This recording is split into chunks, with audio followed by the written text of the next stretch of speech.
নমস্কার বন্ধুরা, S D capital এর অফিসিয়াল ইউটিউব চ্যানেলে আপনাদের স্বাগত জানাই। বন্ধুরা, আপনারা জানেন সমগ্র ইউটিউবে এস ডি ক্যাপিটাল এর ইউটিউব চ্যানেল একমাত্র শেয়ার মার্কেট সংক্রান্ত ইউটিউব চ্যানেল, যেখানে বাংলা, ইংরেজি এবং হিন্দি তিনটে ভাষায় বন্ধুদের সাথে আমরা শেয়ার মার্কেট সংক্রান্ত বিভিন্ন তথ্য শেয়ার করে নিয়ে থাকি। আজকে বাংলা ভাষার 16 নম্বর ভিডিও নিয়ে হাজির হয়েছি এবং ভিডিও শেষে প্রতিদিনের মতন আজকেও থাকবে একটি ফ্রি স্টক রেকমেন্ডেশন, শুধুমাত্র এসডি ক্যাপিটালের ইউটিউব চ্যানেলের দর্শকদের জন্য। বন্ধুরা, এর আগের ভিডিওগুলোতে আমরা প্রতিটি ভিডিওতে একটি করে ফ্রি স্টক রেকমেন্ড করেছিলাম। যারা আমাদের নিয়মিত দর্শক তারা জানেন আমাদের সেই সমস্ত ফ্রি স্টকগুলো কত ভালো পারফরমেন্স দিয়েছে। এখনো সেই স্টকগুলি কীরকম, যখন আমরা ইনভেস্ট করতে বলেছিলাম তারপর থেকে সেই স্টকগুলি কতখানি বুল রান করেছে, সেই স্টকগুলি কত পার্সেন্ট রিটার্ন দিয়েছে। যদি কেউ আমাদের কথা শুনে, আমাদের স্টক রেকমেন্ডেশন শুনে সেই স্টকগুলিতে ইনভেস্ট করতেন। বন্ধুরা, আমরা আমাদের ইউটিউব চ্যানেলে এখনো পর্যন্ত যেগুলো বলার চেষ্টা করেছি তার একটাই উদ্দেশ্য, সাধারণ মানুষের মধ্যে শেয়ার মার্কেট সংক্রান্ত, স্টক মার্কেট সংক্রান্ত সচেতনতা তৈরি করা। যত মানুষ সচেতন হবে, মানুষের মধ্যে শেয়ার মার্কেট বা স্টক মার্কেট সংক্রান্ত ভয় যত কমে যাবে, তত তারা স্টক মার্কেটে ইনভেস্ট করতে এগিয়ে আসবে। যত বেশি মানুষ স্টক মার্কেটে ইনভেস্ট করতে এগিয়ে আসবে, তাদের প্রত্যেকে স্টক মার্কেটের মাধ্যমে লাভবান হবে। আমি দায়িত্ব নিয়ে বলছি, Indian stock market, NSE market এমন একটা ইনস্ট্রুমেন্ট যার মাধ্যমে একজন ইনভেস্টর তার ইনভেস্ট করা টাকার যা রিটার্ন পাওয়ার সম্ভাবনা থাকে, সেই রিটার্ন তিনি অন্য কোনোভাবে অন্য কোথাও ইনভেস্ট করে এই রিটার্ন পাওয়া সম্ভব নয়। বন্ধুরা, এই কারণে যারা স্টক মার্কেটে নতুন কাজ করতে চায়, যারা নতুন ইনভেস্ট করতে চায়, তাদের জন্য এসডি ক্যাপিটালের তরফ থেকে কর্পোরেট সোশ্যাল রেসপন্সিবিলিটি অর্থাৎ সিএসআর প্রোগ্রামের জন্য আমরা 4টে ভিডিও আপলোড করেছিলাম। আমাদের ইউটিউব চ্যানেলে এই ভিডিওগুলি আছে, যদি আপনারা ইন্টারেস্টেড হন আপনারা ভিডিওগুলি দেখে নিতে পারেন।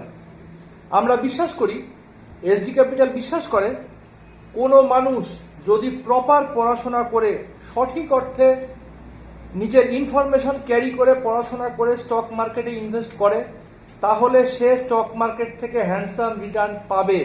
তাহলে সে স্টক মার্কেট থেকে ভালো প্রফিট করতে পারবে। কিন্তু তার জন্য স্টক মার্কেটে ইনভেস্ট করার আগে 10 থেকে 12 মাস নিয়মিত পড়াশোনা করতে হবে এবং তারপরেও প্রতি সপ্তাহে 10-12 ঘন্টা পড়াশোনা করা প্রয়োজন। তবেই একজন ইনভেস্টর স্টক মার্কেট থেকে হ্যান্ডসাম রিটার্ন করতে পারবে।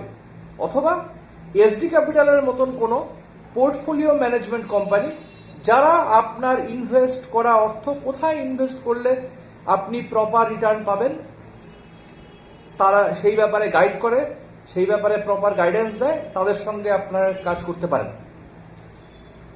আমরা বলেছি, আমরা বিভিন্ন ভিডিওর মাধ্যমে বলেছি যে স্টক মার্কেটে মিনিমাম রিস্ক নিয়ে ভালো রিটার্ন কিভাবে পাওয়া যায় তার বিভিন্ন টিপস, বিভিন্ন পলিসি, বিভিন্ন সিস্টেম নিয়ে আমরা আলোচনা করেছি।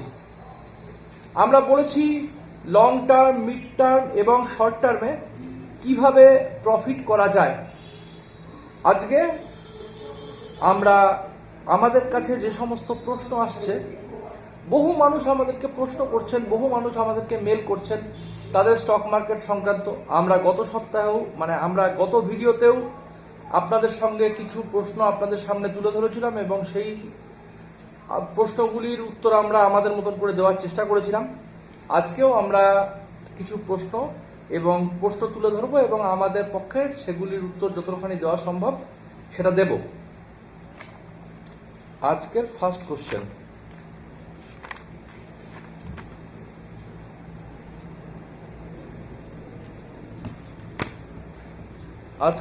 কোশ্চেন, আমি 2020 সালের মার্চ মাসের 16 তারিখে 500 পিস ইয়েস ব্যাংক কিনেছি 28 টাকা 50 করে। এখন দাম 14 টাকার নিচে। আমার কি এখন কিছু কিনে অ্যাভারেজ করা উচিত?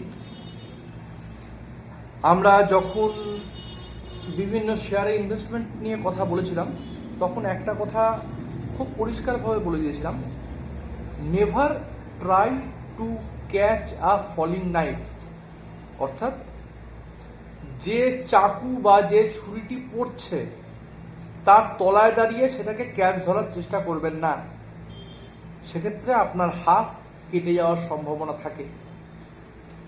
ইয়েস ব্যাংক পড়তির দিকে আপনি মার্চ মাসের 16 তারিখে কিনেছিলেন 28 টাকা 50 করে। এই মুহূর্তে অক্টোবরের শুরুর দিকে এই স্টকটির দাম আছে 13 টাকা 50। এই স্টকটি পড়ছে, সেই সময় আপনার এই স্টকটি কেনা একদম উচিত হয়নি, কারণ অলরেডি সেই সময় স্টকটি অনেকখানি পড়ে গিয়েছিল, সেটা ফলিং নাইফে পরিণত হয়েছিল। আপনি যদি ভেবে থাকেন যে আপনি খুব কম দামে ইয়েস ব্যাংক পাচ্ছেন, সেটা ভুল। কারণ ইয়েস ব্যাংকের ব্যবসা, ইয়েস ব্যাংকের ম্যানেজমেন্ট, ইয়েস ব্যাংকের পুরো সিস্টেম খুব খারাপ সময়ের মধ্যে দিয়ে যাচ্ছে। ইয়েস ব্যাংকের স্টক কেনার কোনো প্রশ্নই নেই, এবং আমাদের মতে যদি সম্ভব হয় আপনার যা ইনভেস্টমেন্ট আছে ইয়েস ব্যাংকে, লস বুক করে হলেও সেখান থেকে বেরিয়ে যাওয়া উচিত। কারণ কালকে যদি ইয়েস ব্যাংক আজকে যেটা 13 টাকা 50 14 টাকা আছে, কালকে যদি এটা 5 টাকা বা 6 টাকা নেমে আসে, তখন আপনার মনে হবে যে আমার আগে এক্সিট করে যাওয়া উচিত ছিল। নেক্সট কোশ্চেন, 2017-18 সালে বিভিন্ন ন্যাশনালাইজড ব্যাংকে অনেক টাকা ইনভেস্ট করে ফেঁসে আছি। আমি ধরে নিচ্ছি আপনি 2017 এবং 18 সালে বিভিন্ন ন্যাশনালাইজড ব্যাংকে শেয়ার কিনেছিলেন।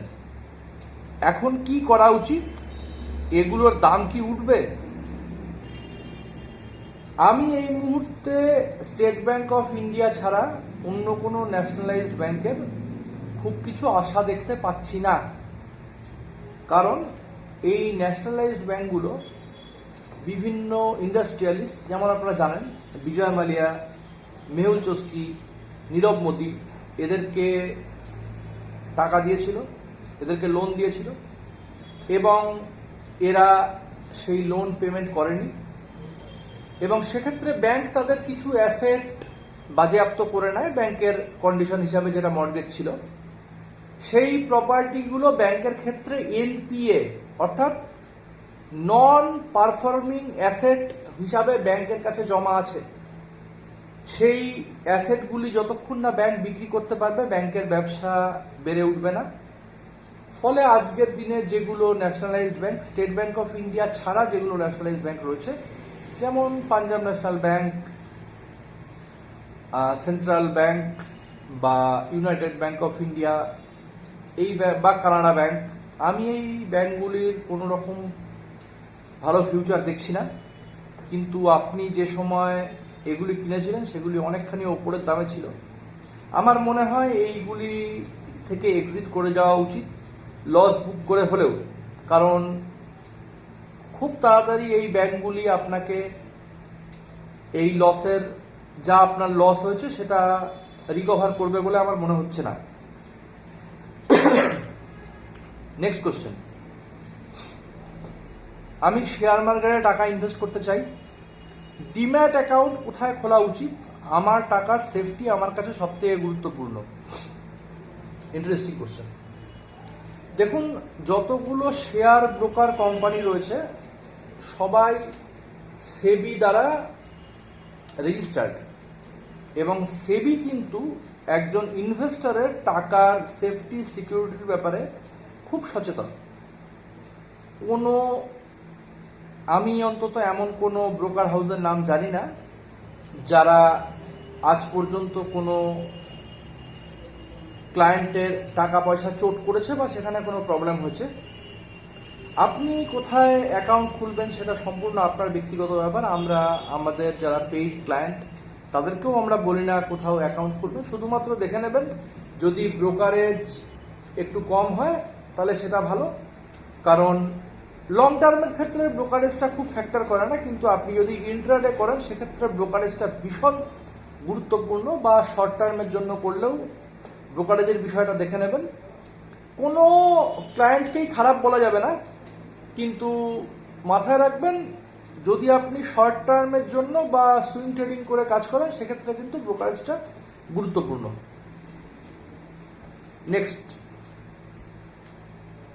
আপনি ইউটিউব চ্যানেলে শর্ট টার্ম ইনভেস্টমেন্ট এবং সুইং ট্রেডিং এর কথা বলেছিলেন, আপনি কি স্টক রেকমেন্ড করেন? না, আমরা শর্ট টার্ম এবং সুইং ট্রেডিং এর জন্য কোনো স্টক রেকমেন্ড করি না।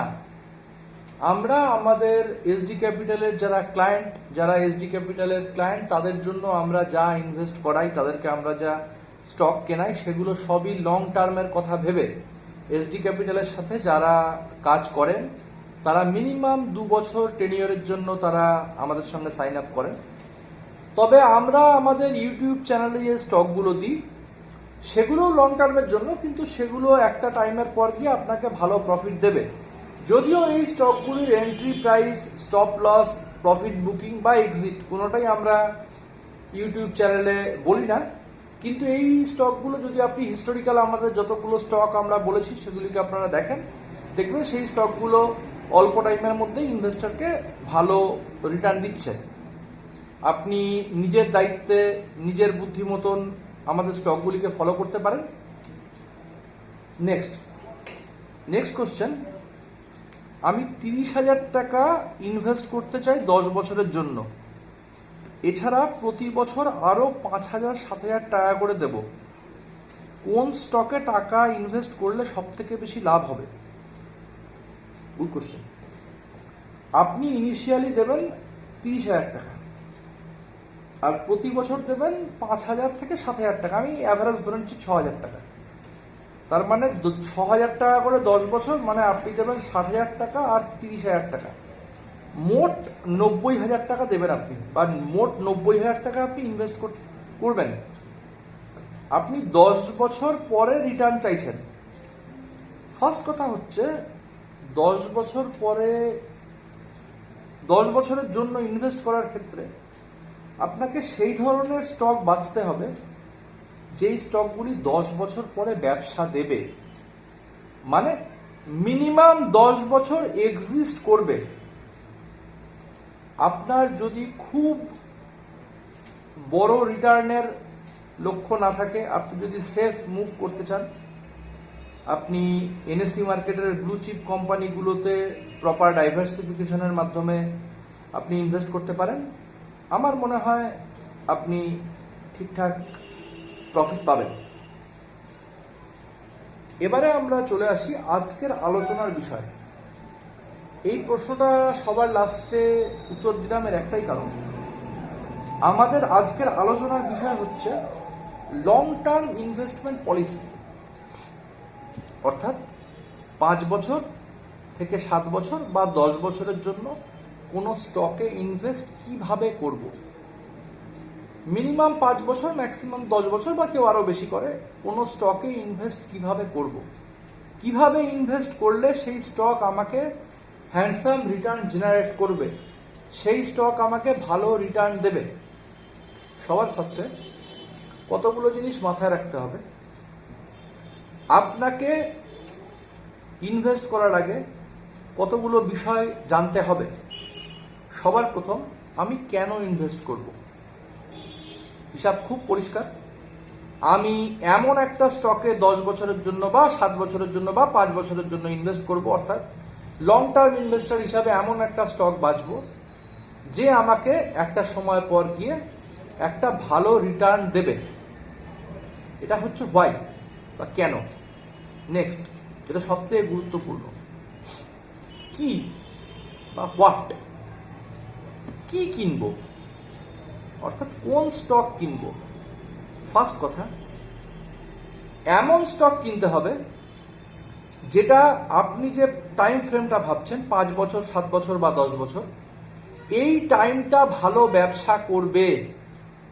বহু এমন কোম্পানি আছে যাদের হয়তো আজ থেকে 10 বছর আগে যারা ভালো কোম্পানি হিসাবে পরিচিত ছিল, কিন্তু আজকের দিনে সেই কোম্পানিগুলোর নামও নতুন ইনভেস্টররা জানে না, সেই কোম্পানিগুলির প্রায় কোনো অস্তিত্ব নেই। খুব ভালো উদাহরণ হচ্ছে রিলায়েন্স কমিউনিকেশন। রিলায়েন্স কমিউনিকেশন এক সময় রিলায়েন্স ইন্ডাস্ট্রিজের সঙ্গে প্রায় পাল্লা দিয়ে দাম চলছিল, আজকে আর দামের হিসাব করে কোনো লাভ নেই। ফলে এমন কোম্পানি বাঁচতে হবে যেই কোম্পানি মিনিমাম 5 বছর 7 বছর বা 10 বছর টাইম ফ্রেমে ভালো ব্যবসা করবে, যাদের ম্যানেজমেন্ট ভালো হবে, যাদের বিজনেস মডেল ভালো হবে, যারা বর্তমান মার্কেটের সাথে, যারা কন্টেম্পোরারি ক্লায়েন্টদের সাথে, যারা কন্টেম্পোরারি কাস্টমারদের সাথে হিসাব করে নিজেদের প্রোডাক্ট তৈরি করতে পারবে। হ্যাঁ, এবং আরও একটা বিষয় মাথায় রাখবেন, এমন স্টকে ইনভেস্ট করবেন যাদের ব্যবসার সম্বন্ধে আপনি মিনিমাম কিছু হলেও বোঝেন। একটা HDFC bank, state bank of India কি করে ব্যাংক, আপনি জানেন ব্যাংক।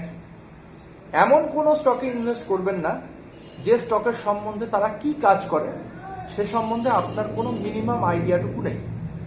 নেক্সট, হোয়েন, অর্থাৎ কখন। কখন বলতে কোনো একটা স্টকে ইনভেস্ট তো করলাম, কোন দামে আমি স্টকটা কিনবো এটা ভীষণ গুরুত্বপূর্ণ। কারণ আপনি একটা ভালো স্টককেও যদি একদম পিকে গিয়ে কেনেন, তারপরে সেখানে গিয়ে সেটা অনেকখানি কারেকশন আসতে পারে। কারণ কারেকশন একটা স্টকের উন্নতির জন্য বা একটা স্টকের দাম বেড়ে যাওয়ার পথে কারেকশন একটা অবিচ্ছেদ্য অঙ্গ। একটা স্টক যখন অনেকখানি ওঠে তখন তার মাঝখানে কিছু কারেকশন আসে এবং কারেকশনের মধ্যে দিয়েই স্টকের দাম ওঠে। ফলে এই বিষয়টি সবসময় মাথায় রাখা দরকার। তার অল টাইম হাই প্রাইসের থেকে মিনিমাম 30 বা 40% ডিসকাউন্টে আপনি যদি সেই স্টকটাকে পান কোনো কারেকশনে, সেই সময় যদি আপনি স্টকটাতে এন্ট্রি নেন তাহলে ভীষণ ভালো। সেক্ষেত্রে আপনার অনেকখানি প্রফিট পাওয়ার সম্ভাবনা থাকবে যদি আপনি লং টার্মে ইনভেস্ট করে থাকেন। মাথায় রাখবেন, কোনো স্টকের দাম ওপরে ওঠার সময় কিন্তু সে বিভিন্ন কারেকশনের মধ্যে দিয়ে যায় এবং এই কারেকশনের মধ্যে দিয়েই কিন্তু স্টকের দাম বাড়তে থাকে। নেক্সট, আপনাকে পেশেন্স রাখতে হবে। এই স্টক মার্কেটে ধৈর্য ভীষণ গুরুত্বপূর্ণ জিনিস। আপনি আজকে 1000 টাকা ইনভেস্ট করলেন, যদি আপনি ভাবেন 1 মাস পরে সেটা গিয়ে 2000 টাকা হয়ে যাবে, তাহলে যে স্টকে আপনি ইনভেস্ট করেছেন, যে স্টক আপনাকে 1000 টাকাটা 2000 টাকা দেবে, সেই স্টক কিন্তু পরের মাসে আপনার 2000 টাকাটাকে 500 টাকাতেও কনভার্ট করে দিতে পারে। একটা খুব পরিষ্কার হিসাব দিই, এমন স্টক বাছবেন যেই স্টকগুলো লং রানে গিয়ে আপনাকে নিরাপদে রাখবে, আপনার ইনভেস্টমেন্টকে নিরাপদ রাখবে। একটা বড় বাড়ি তৈরি করতে কিন্তু একটা চালাঘর তৈরির থেকে অনেক বেশি সময় লাগে। মার্কেটে কোনো খারাপ খবর এলে বা এই আপনি দেখলেন এই করোনার মতো ঘটনা ঘটলে, সেক্ষেত্রে কিন্তু একটা চালাঘর বা কোনো ঝড় উঠলে, মানে আমি করোনার কথাটা বললাম মার্কেটের ক্ষেত্রে, কোনো বড় ঝড় উঠলে কিন্তু একটা চালাঘর উড়ে যায়, একটা বড় বাড়ি কিন্তু স্টেবল থাকে। এর কারণ ধীরে ধীরে ধীরে ধীরে যে স্টক ওঠে সেই স্টক কিন্তু অনেক নিরাপদ, আপনার ইনভেস্ট করা টাকা কিন্তু সে সেফ রাখবে। নেক্সট পয়েন্ট হচ্ছে আপনাকে প্রপার এক্সপেকটেশন রাখতে হবে। আপনি যদি ভাবেন আমি প্রতি বছর 100% প্রফিট করব বা প্রতি বছর 50% প্রফিট করব, সেটা কিন্তু থিওরিটিক্যালি অসম্ভব। কোনো একটা স্টক আপনাকে দিতেই পারে, কিন্তু পরবর্তী বছরে সেই স্টকটা কতখানি নামবে কেউ জানে না। আমরা এসডি ক্যাপিটালের যারা ক্লায়েন্ট তাদেরকে মোটামুটি আমরা বলে থাকি বছরে 15 থেকে 20% রিটার্নের আশায় যদি আপনি লং টার্মের জন্য ইনভেস্ট করেন, সেক্ষেত্রে আপনার সেফ এবং সাউন্ড পোর্টফোলিও তৈরি করা যাবে, যেখানে আপনি মিনিমাম 15 থেকে 20% রিটার্ন পাওয়ার আপনার সম্ভাবনা থাকবে। এই বিষয়গুলো যদি আপনি মাথায় রাখেন তাহলে আমি মনে করি, তাহলে এসডি ক্যাপিটালের তরফে আমরা মনে করি লং টার্মের জন্য ইনভেস্ট করলে আপনারা হ্যান্ডসাম প্রফিট করতে পারবেন।